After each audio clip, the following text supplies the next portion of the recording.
మనం ఇప్పుడు పామరు నియోజకవర్గంలో ఉన్నాము. ఇక్కడ సిట్టింగ్ ఎమ్మెల్యేగా కైలే అనిల్ కుమార్ ఉన్నారు. సో ఈయనకి 2 రకాల కామెంట్స్ ఇప్పుడు ఉన్నాయి. ఒకటి సుగుణాల రాసి ఇంతకు మించిన మంచోడు ఉండడు, ఇంకొకడు గంజాయి మొక్క. సో ఏంటి జగన్మోహన్ రెడ్డి గారిని ఏం మాయ చేశారు మీరు? సుగుణాలవంతుడు అంటున్నారు మిమ్మల్ని. ఇంతకన్నా మంచి సుగుణాలు ఉన్న వాళ్ళు ఎవరు లేరని ఆయన పొగుడుతున్నారు మిమ్మల్ని. నమస్కారం అండి. నమస్తే. ఫస్ట్ నేను రాజకీయాల్లోకి వచ్చిందే జగన్మోహన్ రెడ్డి గారితో పాటు కలిసి ఆయన పార్టీ పెట్టిన తర్వాత ఆయన్ని ఫాలో అవుతూ రాజకీయాల్లోకి వచ్చాను. నాకు లీడర్ అంటే చాలా ఇష్టం. లీడర్ ఏం చెప్తే అది చేయటం నాకు అలవాటు. రాజకీయాల్లో లాయల్టీ అనేది మీరు ఎంత ఇంపార్టెంట్ ఏంటి కదా, నాకు మా లీడర్ అంటే ఇష్టం. మా లీడర్ ఏది చేసినా ఐఎమ్ వెరీ హ్యాపీ. ఆయన తీసుకున్నటువంటి నిర్ణయాన్ని నేను ప్రజల దగ్గరికి తీసుకెళ్తాను. ఆయన చెప్పిన కార్యక్రమాలే నేను ప్రజల దగ్గర ఇంప్లిమెంట్ చేస్తాను. ఆయనకి ఏదైతే ఈ సమాజంలో వెనుకబడిన వాళ్ళని ముందుకు తీసుకురావాలి అంటే ఆర్థికంగా, సామాజికంగా ఏ విధంగా ముందుకు తీసుకురావాలని అనుకుంటా ఉన్నారో అది కూడా నాకుంది. నేను కూడా అలాంటి అందరూ జగన్ బాటలోనే నడుస్తున్నారు, అందరూ ఇదే చెప్తారు. కానీ ప్రత్యేకంగా మిమ్మల్ని ఆయన చాలా పొగిడేశారు 2 సార్లు. అంటే అందరూ చెప్పడం అంటే నేను ఎవరి గురించి మాట్లాడతాను? నా గురించి మాట్లాడతాను. నాకు నా స్టైల్ అది, నా పాలసీ అది, నా రాజకీయ ప్రయాణం అది. రాజకీయ ప్రయాణం జగన్మోహన్ రెడ్డి గారితోనే స్టార్ట్ అయింది, మళ్ళీ జగన్మోహన్ రెడ్డి గారితోనే ఎండ్ అవుతుంది తప్ప నాకు ఒకటే జగన్మోహన్ రెడ్డి గారు. ఆ రోజు రాజశేఖర రెడ్డి గారు అంటే నాకు అంత పరిచయం లేదు. ఆ టైంలో నేను చదువుకుంటూ ఉన్నాను. ఈరోజు జగన్మోహన్ రెడ్డి గారితో ప్రయాణం, జగన్మోహన్ రెడ్డి గారితో నిజాయితీగా ఉండటం, జగన్మోహన్ రెడ్డి గారికి ఎప్పుడు అబద్ధాలు చెప్పబోవటం, ఇవన్నీ కూడా నేను ఆయనతో ఉన్నాను. మరి ఆయన ఒక స్టూడెంట్ క్లాస్లో ఎప్రిషియేట్ చేయడం అనేది అది వేరే రకంగా తీసుకుంటే అది తీసుకోకూడదు. నేనైతే I'm very happy in my career. I'm very happy నా కెరియర్లో నన్ను భుజం తడితే అది నాకు చాలా సంతోషం. నేను ఆ స్పిరిట్తోనే ఒక ఆక్సిజన్ ఆయన ఒక స్ట్రెంగ్త్ నాకు. ఆ విధంగానే ముందుకెళ్తా ఉన్నా. దానికి ప్రత్యేకంగా మీకు ఎప్పుడు మీ క్లాస్లో మీ టీచర్ ఎప్పుడు మిమ్మల్ని అప్రిషియేట్ చేయలేదా? మీ CEO ఎప్పుడు అప్రిషియేట్ చేయలేదా? బాగా ఇంటర్వ్యూ చేస్తామని చెప్పి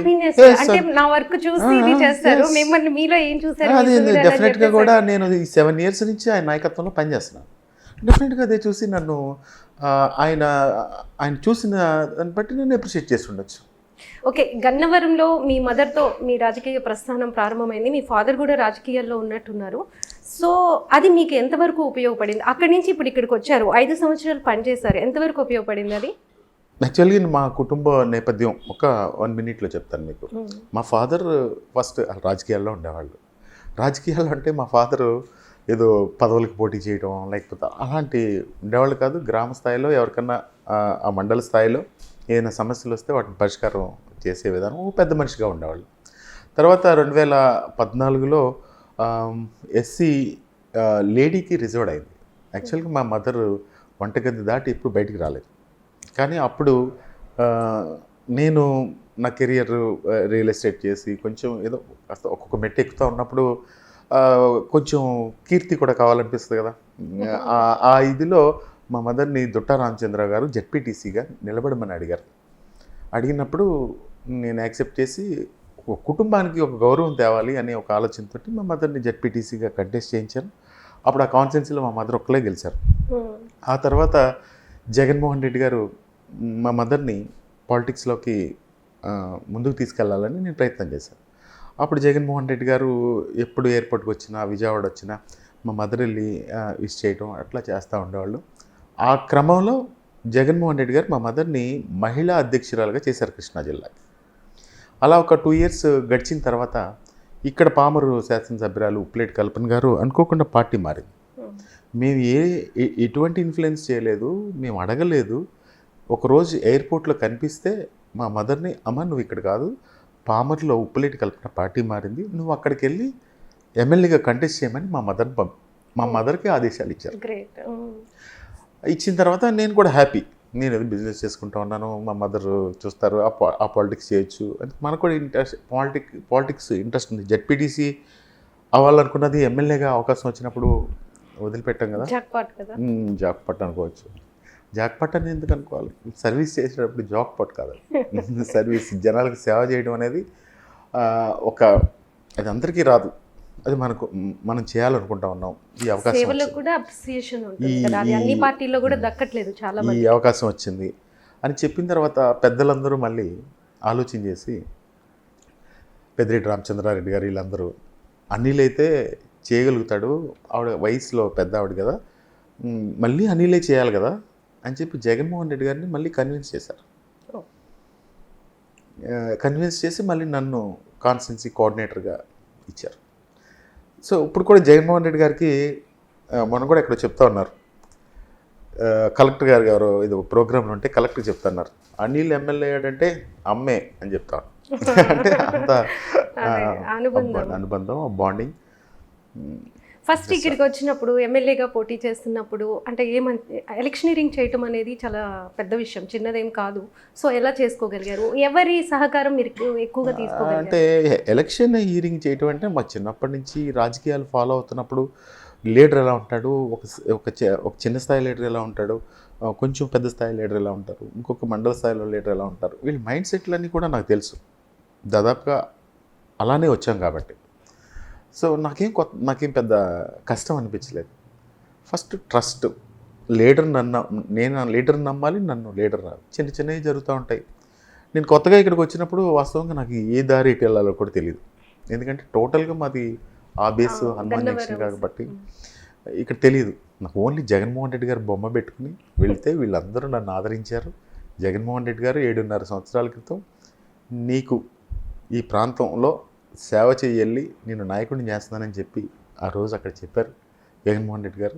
నేను ఇప్పటి వరకు అదే కెమిస్ట్రీతో ఆయన అప్పచెప్పిన ప్రజల్ని చూసుకోవడం కోసం ప్రయత్నం చేస్తూ ఉన్నాను. ఒక్కొక్కసారి చిన్న మిస్టేక్స్ జరుగుతూ ఉంటాయి. ఆ మిస్టేక్స్ కూడా నావాడైతే మాత్రం డెఫినెట్గా నేను 100 మెట్లు దిగుతాను. అవతలవాడైతే దిగను. అవతల నా ప్రత్యర్థి అయితే నేను 1 మెట్టు కూడా దిగను. నా కార్యకర్త కోసం, నా లీడర్ కోసం నేను 100 మెట్లైనా దిగి వాళ్ళని ఓన్ చేసుకుంటాను. అంటే దాన్ని కూడా ఎలా ఆలోచిస్తానంటే, మా కుటుంబంలో ఎవరికైనా ఒక ఫ్యామిలీ మెంబర్తో ఏదైనా ఇష్యూ వచ్చిందనుకోండి, మనం సరి చేసుకోకుండా ఉండం కదా, అది తప్పని పరిస్థితి కదా.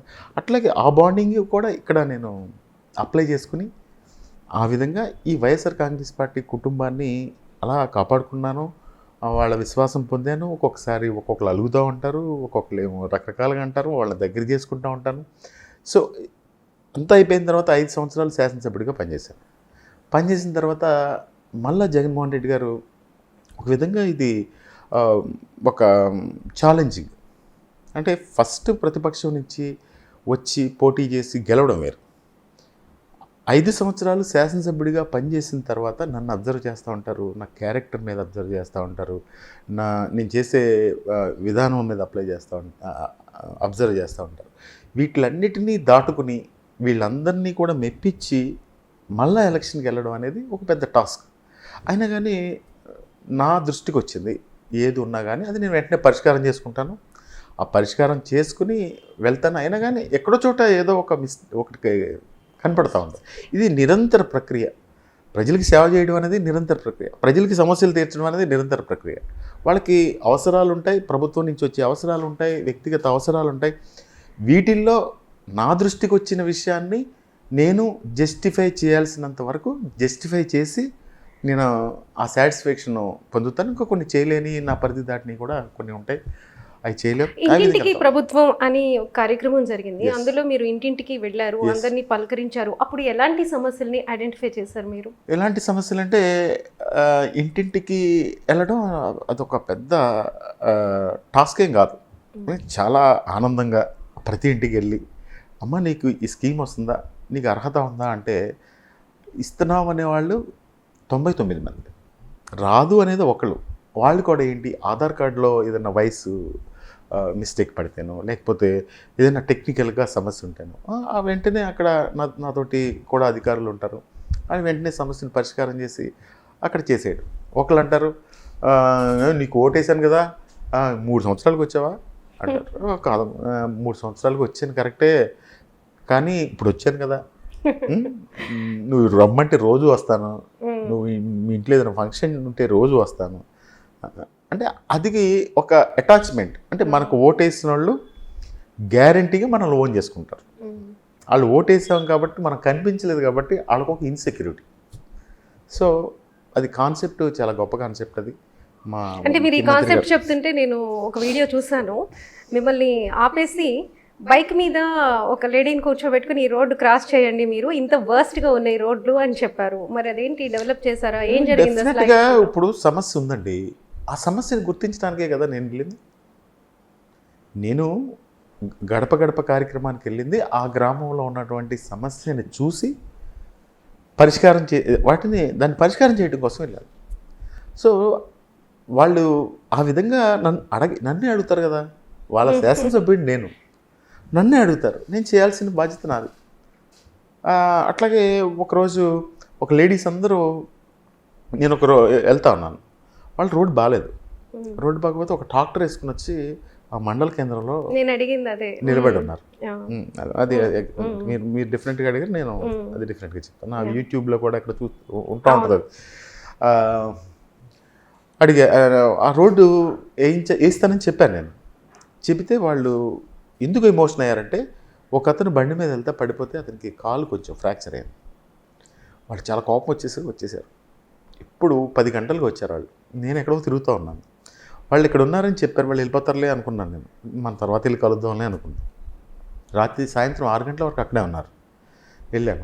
వెళ్ళిన తర్వాత వచ్చి నా మీద ఫైర్ అయిపోయారు. అయినా నాకేం కోపం రాలేదు, ఎందుకంటే నేను వేయిస్తానన్నాను కదా. కానీ అది టెండర్ పిలిచారు, టెండర్ దశలో ఉంది, అన్నీ ఉన్నాయి. అప్పుడు ఆ రాత్రి అంతా నిద్ర పట్టలేదు నాకు, నిద్రపోలేదు అసలు. నిద్రపోకుండా ఆలోచిస్తూ ఉంటే ఒక ఆలోచన వచ్చింది. ఆ ఆలోచనని నెక్స్ట్ డే ఇంప్లిమెంట్ చేశాను. ఏం చేశారు? ఏదో ఒక ఫండ్స్ తేయడానికి నాకు ఒక టెక్నిక్ అంటే ఒక సోర్స్ దొరికింది. ఆ సోర్స్ని ఇంప్లిమెంట్ చేశాను. ఆ సోర్స్ని ఇంప్లిమెంట్ చేసి వెంటనే టెండర్ పిలిపించి ఆ టెండర్ వేసి ఇప్పుడు బ్రహ్మాండంగా ఉన్నారు వాళ్ళందరూ. నన్ను ఇంకా మాకు రోడ్డు వేయించావయ్యా దేవుడు అంటారు. అది నా బాధ్యత, అది రెస్పాన్సిబిలిటీ. అది వాళ్ళు ఏదో నిలదీశారని ఎప్పుడు కూడా బాధ్యత గలమైనటువంటి స్థానంలో ఉన్నప్పుడు డెఫినెట్గా నిలదీస్తారు, అడుగుతారు. మనకి ఏదైనా కావాలి, ఎవరిని అడుగుతాను? నేను మా తండ్రిని అడిగేవాడిని. నాకు ఆ స్థానం ఆయన కాబట్టి. అట్లాగే ఇప్పుడు నాకేం కావాలి, మా జగన్మోహన్ రెడ్డి గారిని అడుగుతాను నేను. సోర్స్ జగన్మోహన్ రెడ్డి గారు, సోర్స్ అనుకోవద్దు, ఆయన ఆ రెస్పాన్సిబుల్ పొజిషన్లో ఉన్నారు ఆయన. నాకు కావాల్సిందే జగన్మోహన్ రెడ్డి గారిని అడుగుతాను. నేను నెక్స్ట్ డే జగన్మోహన్ రెడ్డి గారి దగ్గరికి వెళ్ళి, ఈ ఫండ్స్ ఇలా వస్తే ఇది చేయగలుగుతాను, కొంచెం రిలాక్సేషన్ ఇవ్వండి అంటే, నాకు ఆయన ఏంటి ఇంత డెప్త్గా స్టడీ చేసి వచ్చాడా అని చెప్పి ఆశ్చర్యంగా చూశారు. చూసి నెక్స్ట్ వెంటనే సైన్ చేశారు. ఓకే, అది 75 lakhs ఎంతో. ఇంకా ఏమి ఈ నియోజకవర్గంలో మీరు ఎమోషనల్ అయ్యి చేసిన పనులు ఏమున్నాయి? ఎమోషన్ అంటే నిరంతరం ఏదో ఒక సమస్య వస్తూ ఉంటుంది. 2 years కరోనాలో ఉండిపోయాం. అప్పుడు కూడా సీఎం గారు ఎక్కడ గవర్నమెంట్లో ఈ సంక్షేమ కార్యక్రమాలు ఎక్కడ ఆపలేదు. నేనైతే ఈ పామర్ నియోజకవర్గంలో ఎవరికి వీళ్ళకి పెన్షన్ ఇవ్వద్దు, వీళ్ళకి ఇళ్ల స్థలం ఇవ్వద్దు, వీళ్ళకి ఇంకోటి ఇవ్వద్దు, వీళ్ళకి ఇంకోటి ఇవ్వద్దు, ఎప్పుడు నేను అసలు అలాంటి పని చేయలేదు. పార్టీలకు అతీతంగానే చేశాను. నిమ్మకూరులో ఏంటో ఏమీ చేయలేదంట. నిమ్మకూరులో ఇళ్ల స్థలాలు ఇచ్చాం. 30 సంవత్సరాలు ఎప్పుడు కూడా వాళ్ళు ఇళ్ల స్థలాలు ఇవ్వలేదు. 3 ఎకరాల ల్యాండ్ కొని అక్కడ ఇళ్ల స్థలాలు ఇచ్చి ఊర్లో పట్టాలు ఇచ్చాం. అదేవిధంగా రోడ్స్ వేసాం. వాళ్ళు దత్తత చేసుకున్నాను అని ప్రతిసారి కబుర్లు చెప్పి వాళ్ళ బంధువులు అవినీతి చేశారా తప్ప ఎక్కడ కూడా ప్రజలకి ఏదైనా చేసిందంటే జగన్మోహన్ రెడ్డి గారు. లోకేష్ దత్తత తీసుకున్న గ్రామం, దానికి లోకేష్ చేసాడా, మీరు చేశారా? క్రెడిట్ ఎవరికి వస్తుంది? వైసీపీ గవర్నమెంట్ గా ఇళ్ల స్థలాలు ఇచ్చింది మేము, రోడ్స్ గడప గడపలో తిరిగి రోడ్స్ చేయించింది మేము. సంక్షేమ కార్యక్రమాలు అంటే నిమ్మకూరు సచివాలయానికి ఇప్పటికీ నిమ్మకూరు, నిబాన్పూడి అని 2 విలేజెస్ ఉంటాయి. ఆ సచివాలయ పరిధిలో 25 కోట్ల రూపాయలు సంక్షేమ కార్యక్రమాలు ఇచ్చాం. ఎవరు చేసినట్టు? ఇది లోకేష్ చేసినట్ట, మా జగన్మోహన్ రెడ్డి గారు చేసినట్ట? అంటే ఒక గ్రామానికి చూడండి, ఇప్పుడు ఈ ప్రయారిటీ సంక్షేమ కార్యక్రమాల్లో పెట్టాం. నెక్స్ట్ ఈ అభివృద్ధి కూడా ఆలోచన చేసి అభివృద్ధి చేస్తూ ఉన్నాం. మీరు చూస్తూ ఉండండి, అభివృద్ధి అంటే ఒక రోడ్లు వేస్తాం, పాడైపోతాయి, రోడ్లు వేయాలి, పాడైపోతే రోడ్లు వేస్తాం, పాడైపోతాయి. కానీ చంద్రబాబు నాయుడు గారు సింగపూర్ వెళ్ళారనుకోండి, పామర్ అంతా సింగపూర్గా మార్చేస్తుంది. పామర్లో ప్రజలు ఎలా ఇబ్బంది పడుతున్నారు, ఇప్పుడు పెన్షన్ తీసుకోవడానికి ఏ విధంగా ఇబ్బంది పడుతున్నారు, మహిళలు ఎందుకు ఆర్థికంగా ఎదగలేకపోతూ ఉన్నారు, లేకపోతే చిన్న వ్యాపారస్తులు చేసుకోవాలి, వ్యాపారం ఎందుకు చేసుకోలేకపోతూ ఉన్నారు, ఆటో సోదరుడు ఎందుకు ఇబ్బంది పడుతున్నాడు అంటే బేసిక్ స్ట్రక్చర్ని డెవలప్ చేద్దాం. నువ్వు సింగపూర్ చెయ్యి, అమెరికా చెయ్యి, మేము కూడా సంతోషిస్తాం. లేకపోతే సెల్ ఫోన్ సృష్టించేసానంటాడో, లేకపోతే మన వచ్చి పామర్ వచ్చి ఐటీ టవర్ కడతారంటాడు. అంటే అసలు ఏమీ బేసిక్ స్ట్రక్చర్ లేకుండా ఇవన్నీ ఎలా చేస్తారు? ఇప్పుడు ఈరోజు గ్రామాల్లో ఒక్క నిమిషం, ఈరోజు గ్రామాల్లో ఒక సచివాలయ పరిధిలో తీసుకుంటే ఒక వ్యవస్థ తయారైంది. అంటే ఒక సచివాలయము, రైతు భరోసా కేంద్రం, వెల్నెస్ సెంటర్. వెల్నెస్ సెంటర్ అంటే ఆ వెల్నెస్ సెంటర్లో ఒక మెడికల్, పారామెడికల్ ఒక రిప్రజెంటేటివ్ మన ఎంప్లాయ్ ఉంటారు. అదేవిధంగా ఫ్యామిలీ డాక్టర్ కాన్సెప్ట్, ఆ మండల స్థాయిలో ఒక డాక్టర్ ఉంటాడు. అదంతా కూడా ఒక సిస్టమ్ ఎస్టాబ్లిష్ అయింది గ్రామాల్లో. అట్లాగే రైతు భరోసా కేంద్రం. ఇదివరకు ఒక రైతు ఏదన్నా పంట వేసుకోవాలంటే అతనే ఆలోచన చేసుకుని వేసుకునేవాడు. సైంటిఫిక్గా అతనికి సపోర్ట్ లభించేది కాదు. ఈరోజు రైతు భరోసా కేంద్రానికి వెళ్ళినప్పుడు ఏ విత్తనాలు వేయాలి, ఏ ఎరువులు వేయాలి అంటే ఈరోజు అయిపోయిందని నేను అన్నాను. బట్ కొంతవరకు ఇనిషియేట్ చేసి ఇవ్వాలి. రైతులకి మద్దతు ధర విషయంలో ఏ విధంగా ఇవ్వాలా, ఇన్పుట్ సబ్సిడీ ఈ ప్రకృతి వైపరీత్యాలు వచ్చినప్పుడు ఏ విధంగా చేయాలి. మీకు ఎగ్జాంపుల్ చెప్తాను. ఈ తోటవల్లూరు అక్కడ ఉన్నటువంటి లంక గ్రామాల్లో ఒకసారి 57 కోట్లు ఇన్పుట్ సబ్సిడీ వస్తే మా తోటవల్లూరులోనే 27 కోట్లు రైతులకి ఇన్పుట్ సబ్సిడీ వచ్చింది. ఓకే, ఇదంతా కూడా ఈ వ్యవస్థని డెవలప్ చేయబట్టి ఇంత ఈజీగా వాళ్ళని గుర్తించగలుగుతున్నాం, అంత ఇవ్వగలుగుతున్నాం. అట్లాగే హెల్త్ విషయంలో, గ్రామాల్లో ఎడ్యుకేషన్ విషయంలో ప్రతి గ్రామంలో కూడా మేము గడప కూడా తిరిగేవాళ్ళం. నేను కూడా గవర్నమెంట్ స్కూల్లో చదువుకున్నాను, పరిస్థితులు అన్నీ తెలుసు. స్కూల్స్లో ఏముండేయండి, కింద కూర్చొని చదువుకునే పరిస్థితులు. అట్లాగే ఆడపిల్లలకి ఈ టాయిలెట్స్ కూడా ఉండేవి కాదు. మధ్యాహ్న భోజన పథకం అంటే అది ఇది పనికిరాదు, ఎవరో తక్కువ స్థాయి వాళ్ళు తింటారు అనేది స్కూల్స్లో ఒక భావన. ఈరోజు మళ్ళా జూన్ వచ్చిందంటే పిల్లల్ని స్కూల్కి పంపించడం అనేది తల్లిదండ్రులకి ఒక పెద్ద టాస్క్. అది అంటే ఒక స్థాయిలో వాళ్ళైతే పర్వాలేదు, ఏదైనా పని చేసుకున్న వాళ్ళు ఉన్నారనుకోండి, వాళ్ళు ఏం చేస్తారు, 10 రోజులు కష్టపడేది ఇంకో 10 రోజులు కష్టపడి స్కూల్కి పంపించాలి. ప్రతి తల్లి, నా తల్లితో సహా ఏం ఆలోచిస్తారు, ఎదుటి వాళ్ళ పిల్లోడి కంటే నా పిల్లోడు మంచి బట్టలు వేసుకుని వెళ్ళాలి, మంచి షూ వేసుకుని వెళ్ళాలి, మంచి బ్యాగ్ వేసుకుని వెళ్ళాలి అని చెప్పి వాళ్ళు 10 రోజులు చేసే పని ఇంకో 10 రోజులు చేసి కొడుకుని స్కూల్కి పంపిస్తారు. కానీ ఈరోజు ఆ బాధ్యత తీసుకుంటూ ఉన్నారు. మధ్యాహ్న భోజన పథకాన్ని ఒక మెనూ తయారు చేసి దాన్ని స్ట్రెంథెన్ చేశారు. స్కూల్స్ అన్నీ కూడా, క్లాస్ రూమ్స్ అన్నీ కూడా బ్రహ్మాండంగా ఉంటా ఉన్నాయి. ఇంగ్లీష్ మీడియం, నేను కూడా గవర్నమెంట్ స్కూల్లో చదువుకున్నాను. ఎగ్జాంపుల్ ఇది నన్నే ఎగ్జాంపుల్ చూపిస్తాను. ఈరోజు మీరు కరెక్ట్గా ఇంగ్లీష్ మాట్లాడితే నేను మాట్లాడలేను, ఏదో మాట్లాడుతూ ఉంటాం. కానీ ఈరోజు 5వ తరగతి 6వ తరగతి చదివే పిల్లలు ఏ విధంగా ఇంగ్లీష్ మాట్లాడుతూ ఉన్నారు చూడండి. ఇదంతా కూడా ఇది ఎక్కడ మనం సింగపూర్ దగ్గరికి వచ్చాం. ఇదంతా బేసిక్ స్ట్రక్చర్ అంతా కూడా నువ్వు అసలు డెవలప్ చేయకుండా నన్ను తీసుకెళ్ళి సింగపూర్ పెడితే నేనేం మాట్లాడతాను, నన్ను తీసుకెళ్ళి సింగపూర్ ఇదంతా సిస్టమ్ తీసుకొస్తే నేనేం చేయగలుగుతాను. బేసిక్ స్ట్రక్చర్ ఇంప్లిమెంట్ చేయాలి. అది ముఖ్యంగా ఎడ్యుకేషన్, హెల్త్. అలాగే ఈ డెవలప్మెంట్ లేదంటా ఉన్నారు కదా. ఈరోజు మహిళలు బ్రహ్మాండంగా ఆర్థికంగా ఎదిగారు.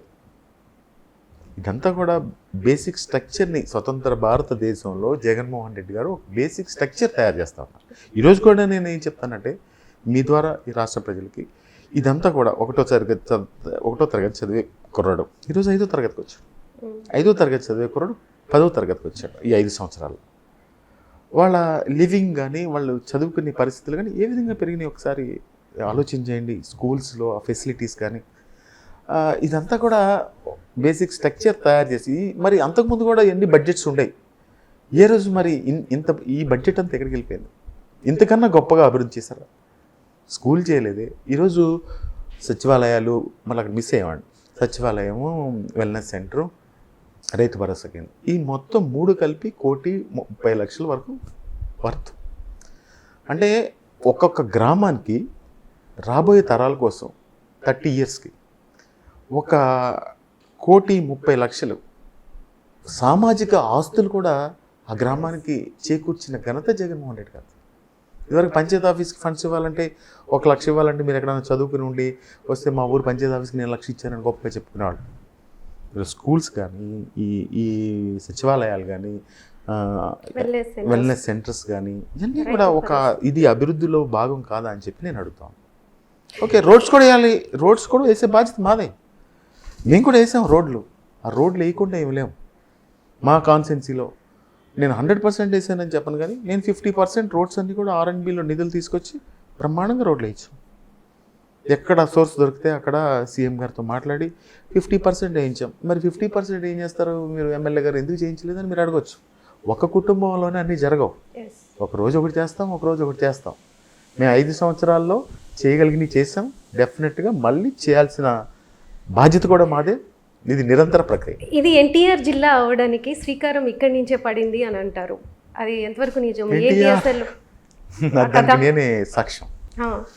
జగన్మోహన్ రెడ్డి గారు పాదయాత్ర చేస్తూ ఉన్నారు. జగన్మోహన్ రెడ్డి గారు పాదయాత్ర చేసేటప్పుడు ఇక్కడి నుంచి వెళ్తూ ఉన్నారు హైవే మీద. నిమ్మకూరులో మా పార్టీ వాళ్ళు ఒక టెంట్ వేశారు. ఆ టెంట్ వేస్తే పోలీసులు టెంట్ పీకేశారు. నేను అంత దూరం నుంచి చూశాను. నేను పరిగెత్తుకుంటా వెళ్ళి ఆ పోలీసులతో ఒక ఎస్ఐతో తగాదపడ్డాను. ఎస్ఐ కొంచెం సింగులర్గా నన్ను మాట్లాడి మా ఇద్దరికి చాలా గొడవ అయింది. అయిన తర్వాత నేను ఆ కోపంలో జగన్మోహన్ రెడ్డి గారి దగ్గరికి వచ్చాను. వచ్చి సార్ వాళ్ళు ఎలా అక్కడ పెద్ద చెరువుతో వేస్తున్నారు అది ఇదని చెప్పి నాతో పాటు వచ్చారు. ఆయన చెప్పారనమాట. వచ్చేసారు. వచ్చేసి ఆ చెరువు దగ్గర ఏం చెప్పారంటే, ఈ చెరువు ఇలాగ అన్యాయంగా ఇలా చేస్తున్నారు, కానీ రాబోయే కాలంలో ఇది ఎన్టీ రామారావు గారు పుట్టిన ఊరు కాబట్టి ఈ జిల్లాకు కూడా ఎన్టీ రామారావు పేరు పెడుతుందని చెప్పి చెప్పారు. స్పాంటేనియస్గా చెప్పారు. కాకపోతే ఇప్పుడు నన్ను అందరూ కూడా అంటూ ఉంటారు, ఎన్టీఆర్ పేరు పెట్టిస్తాక నువ్వు ప్రయత్నం చేసి నువ్వే చేసావు, ఇదంతా మా జిల్లాకు పెట్టించావు, నీ జిల్లాకు పెట్టించుకోలేదని అంటూ ఉంటారు. ఓకే, అవన్నీ లైఫ్లో ఒక మెమరీస్. ఇప్పుడు గంజాయి మొక్క దగ్గరకు వద్దాం. చంద్రబాబు నాయుడు మొన్న ఇక్కడికి వచ్చినప్పుడు మిమ్మల్ని గంజాయి మొక్క, ఇక్కడ ఇంతమంది గొప్ప వాళ్ళు పుట్టిన ఈ ప్రాంతంలో ఒక గంజాయి మొక్క వచ్చి చేరిందని, ఏంటి ఆ గంజాయి మొక్క? ఇంకేమి గంజాయి అది అలవాట్లు ఏమైనా ఉన్నాయో ఆయనకి? నేనంటే ఇష్టం అనుకుంటా, అట్లా మాట్లాడుతూ ఉన్నాడు. దిగజారుడు తన్నానికి నిదర్శనం.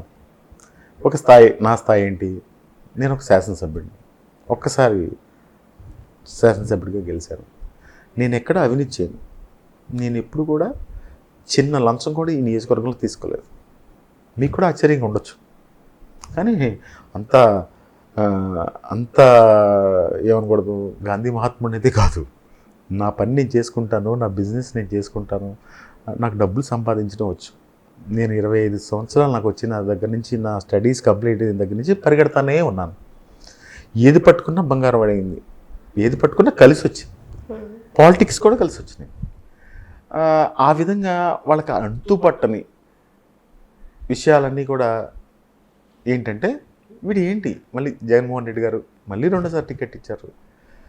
అందరూ కూడా పామరు గెలుస్తుంది, ఫస్ట్ సీట్ పామరు అంటున్నారు. ఏంటి అనేదానికి చంద్రబాబు నాయుడు గారికి ఒక ఫ్రస్ట్రేషన్ వచ్చింది. ఫ్రస్ట్రేషన్ వచ్చి ఏం మాట్లాడుతున్నాడో అతనికే తెలియదు. ఆయన ఏంటంటే, ఆయన రాజకీయాల్లోకి ఒక 2 ఎకరాలతో వచ్చాడు.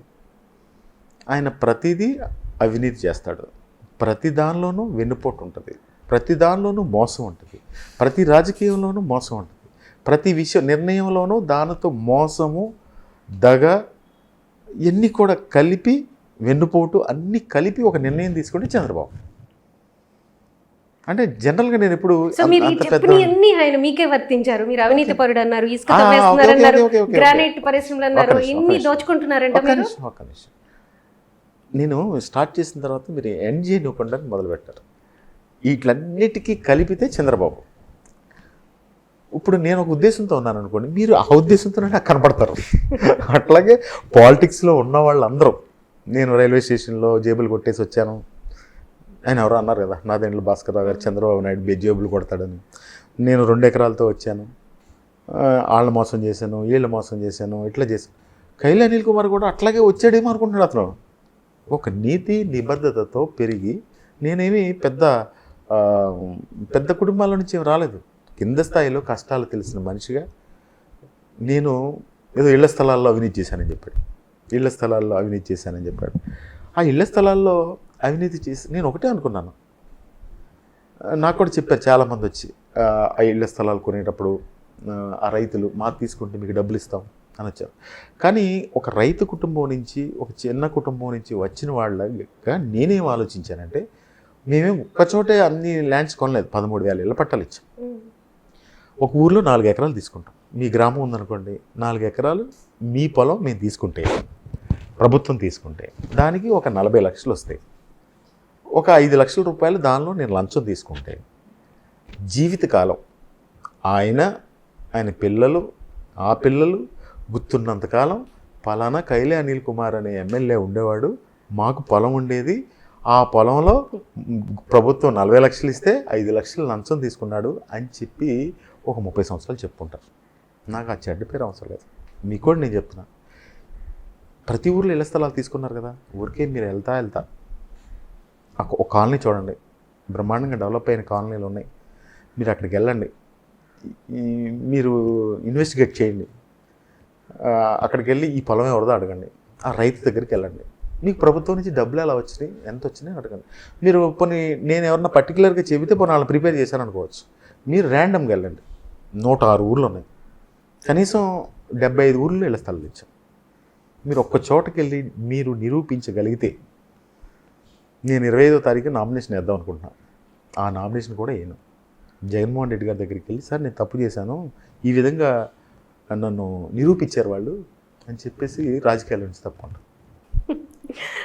సో ఈ ఎలక్షన్స్కి ఎందుకు అసలు మీకు ఓట్ వేయాలి ఇక్కడ ప్రజలు? ఇంకొకటి, లాస్ట్ టైం మీది హైయెస్ట్ మెజారిటీ ఈ జిల్లాలో వచ్చేసి, సో ఈసారి ఎంత మెజారిటీ వస్తుంది అనుకుంటున్నారు? డెఫినెట్గా గతంలో కన్నా ఎక్కువ మెజారిటీతో ఈ ప్రజలు ఆశీర్వదిస్తారని చెప్పి నేను నమ్ముతా ఉన్నాను.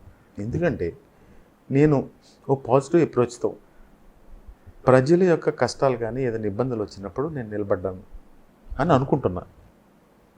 అవతల వాళ్ళు భావించాలి కదా. డెఫినెట్గా నా దగ్గర ఏదైనా తప్పులు ఉంటాయి.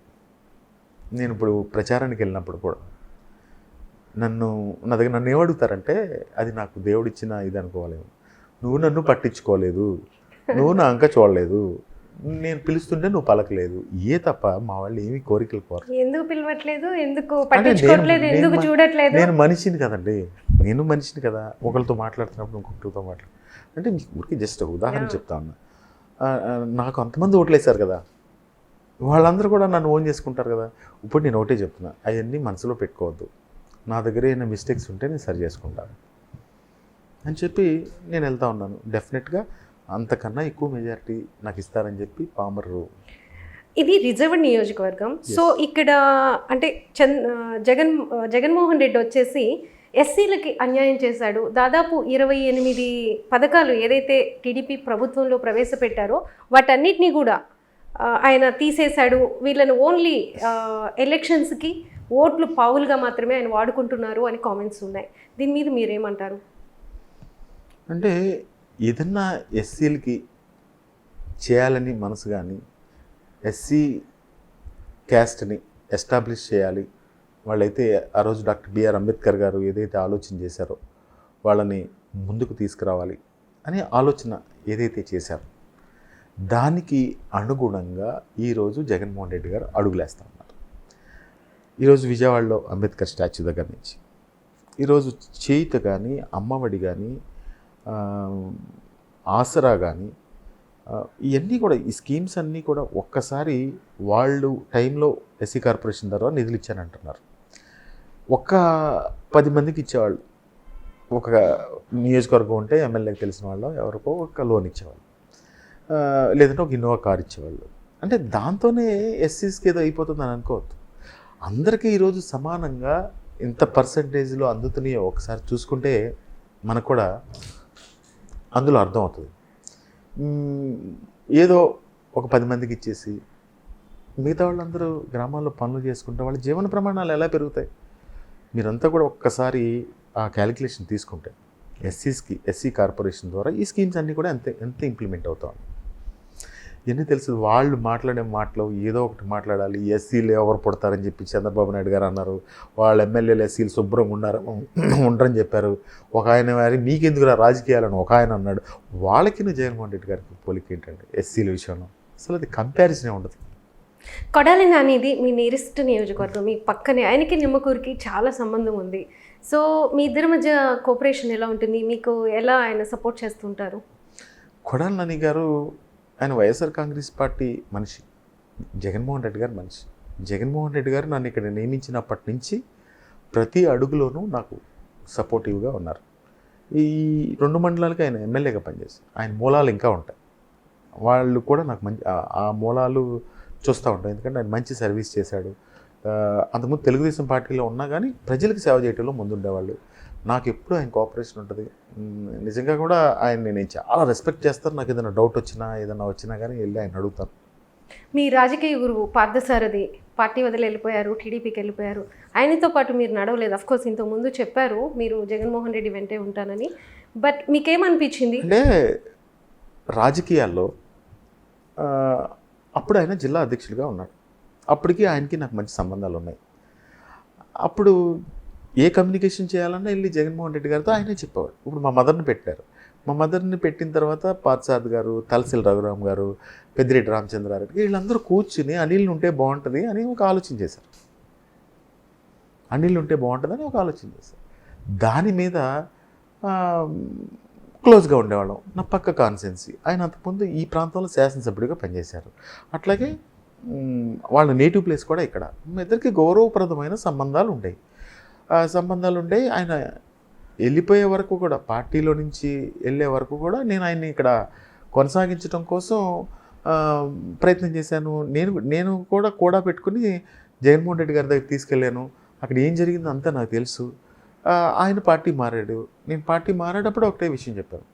ఆయన నన్ను పార్టీ మారి రమ్మని నాకు చెప్పలేదు. నన్ను అడగలేదు అసలు ఆయన. కానీ సీఎం జగన్మోహన్ రెడ్డి గారిని కలిసి వచ్చిన తర్వాత, సార్ మిమ్మల్ని చూస్తూ ఉంటే మీరు సాటిస్ఫై అయినట్టు నాకు కనిపించట్లేదు. మీరు తెలుగుదేశం పార్టీలోకి వెళ్ళిపోతారేమో. ఇంకా ఇదే లాస్ట్ టైం నేను మిమ్మల్ని కలవడం, ఇదే లాస్ట్ టైము. మీరు నా ప్రయాణంలో మీరు నేను కలిసి ప్రయాణం చేశాం. మీతో కంపారిజన్ చేసుకునే అంత రిలేషన్ కాదు, కానీ నాకు మాత్రం మీరు హెల్ప్ చేశారు. దానికి ఎప్పుడు కూడా నేను గుర్తుపెట్టుకుని ఉంటాను. బట్ ఇక రేపటి నుంచి మనం మాట్లాడుకోలేమేమో, రేపటి నుంచి కలవలేమేమో, బహుశా రాజకీయంగా కూడా మళ్ళీ నేను కూడా మీ గురించి కూడా మాట్లాడాల్సిన పరిస్థితులు వస్తాయేమో. ఇంకా అవన్నీ మనసులో పెట్టుకోవద్దు సార్. ఇంకా నాకు ఈ ప్రయాణం మరి రాజకీయంగా అయితే మనం ఈరోజు ముగిసినట్టేనని చెప్పేసి దండం పెట్టి వచ్చేసారు. ఏమన్నారు? కానీ ఏమనలేదు. నువ్వు ఎక్కడున్నా బాగుండాలని కోరుకుంటానని చెప్పి.